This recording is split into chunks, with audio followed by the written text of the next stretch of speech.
Hello and welcome to another loosely scripted video where I rank something from the Star Trek universe. Previously, I have ranked the first officers from the Star Trek franchise, but for this video, I'll be looking at the doctors of each show. However, as a quick disclaimer, Dr. Tana from Lower Decks isn't on this list, mainly because I have very little to say about the character, but also because the main cast of that show isn't really the bridge crew, so I don't really think it applies here. So, with that out of the way, let's get started. Bottom of the pile for me is Dr. Hugh Culber from Star Trek Discovery. Now, again, I should point out, I don't hate any of the characters on this list. I don't think any of these characters are really bad. And in fact, I actually think Dr. Culber is really good in Season 3 of Star Trek Discovery. Like that show in general, I think he really came into his own in that season. However, for the first two seasons, Season 1 and 2, he was basically not a proper character. He was more like a prop for Stamets. He was basically just a device to kind of create drama for Paul Stamets to deal with, and yeah, we didn't really get much of a sense of who he is or what his personality was, what his actual character was, and his whole death and resurrection thing was pretty dumb. However, I think in Season 3, his character, his personality, and his use within the show really vastly improved. I really liked his presence in the show a lot more. He kind of had this counselor-like function as well, which complemented his medical skills nicely. He often was seen helping characters emotionally and psychologically as well as physically, and I think that was a really cool thing to do with the character. And who knows, he may get even better as the show goes on, so he may end up higher on this list. But for now, because he's only had this third season where he's a really great character, that puts him bottom of the pile for me, unfortunately. But I'm optimistic that the character will get a lot better in the future. Next up is Dr. Pulaski from Star Trek Next Generation. Now, I think it's a shame that this character was only in one season, and I understand why Pulaski was disliked by a lot of fans at the time, but I've never hated the character. I think she was actually a very good character overall.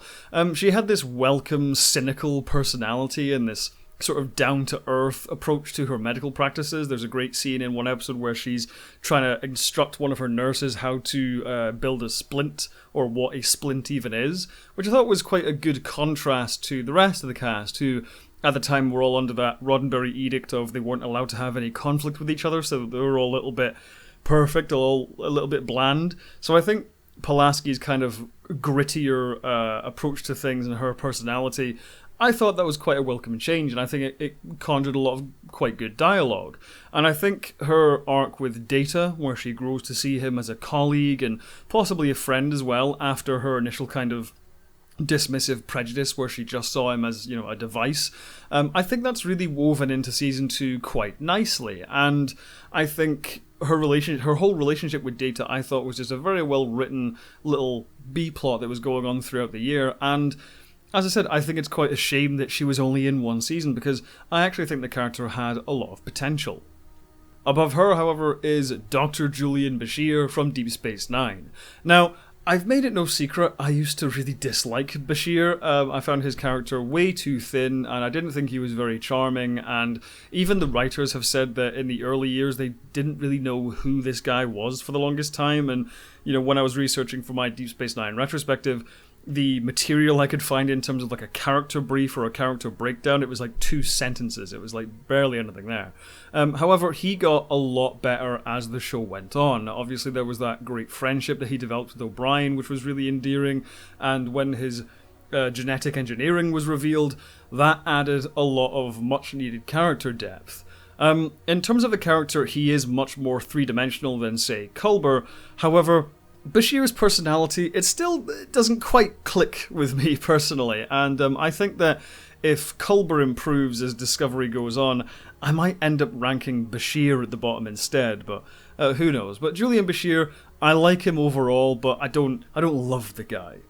Next up is Leonard McCoy from the original series and the original series era movies. Now, this may seem like a really low position to put McCoy in. I could understand many people putting McCoy at number 1, but of course, I love McCoy. He's iconic, he's great, and what I'm about to say applies to both the Prime timeline version of McCoy and the Kelvin timeline version of McCoy.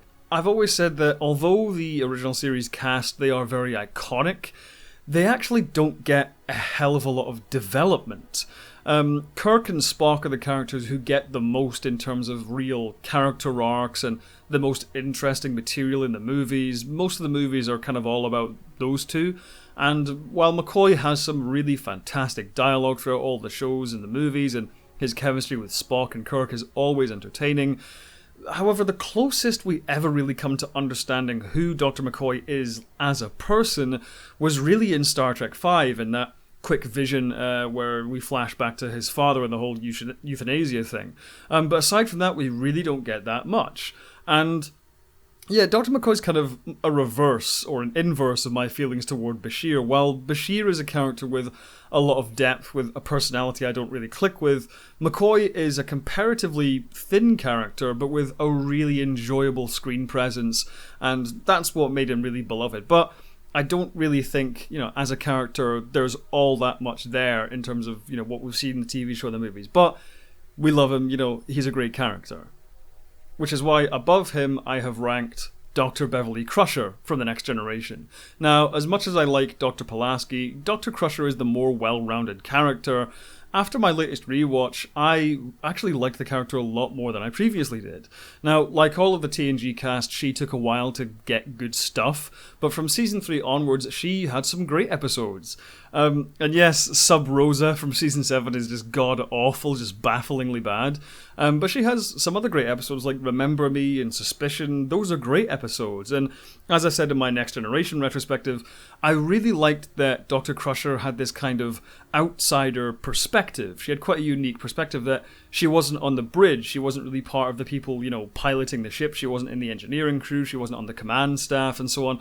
And so I think that gave her quite a unique perspective in which a lot of the problems she had to deal with, she had to solve through kind of intuition and deduction and cunning rather than the technobabble and stuff, which is, I think, quite refreshing in The Next Generation.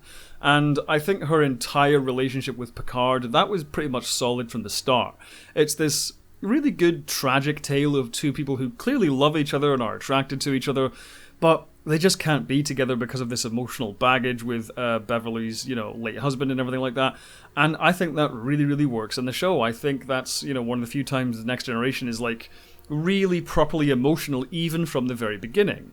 And Stewart and McFadden, they have really great chemistry, and I think that really works well. Honestly, I would have liked to have seen more from Beverly Crusher, is my main criticism, is that I think there was a lot of more potential for that character to be in a lot more really interesting episodes. But unfortunately, we only really got snippets of that, and that's why I've chosen to rank Beverly Crusher quite high, which may surprise some people, I don't know. But yeah, I really like Beverly Crusher. I think she was great, and I wish we could have seen more of her. Above her, though, is the Doctor from Star Trek Voyager.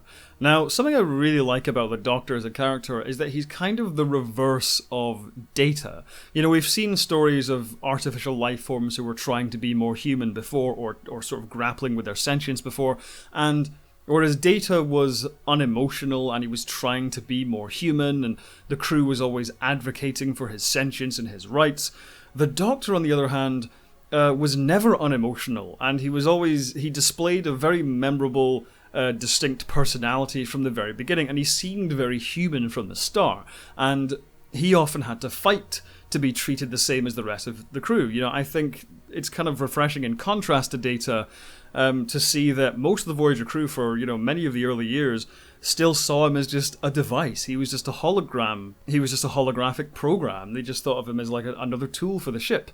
And so I thought it was quite cool to actually see that he had to sort of insist to be treated as another crew member and had to kind of, fight for some of his own freedoms and so on and so forth. And, he was confined to sick bay for those first few years until he got the mobile emitter and so on and so forth.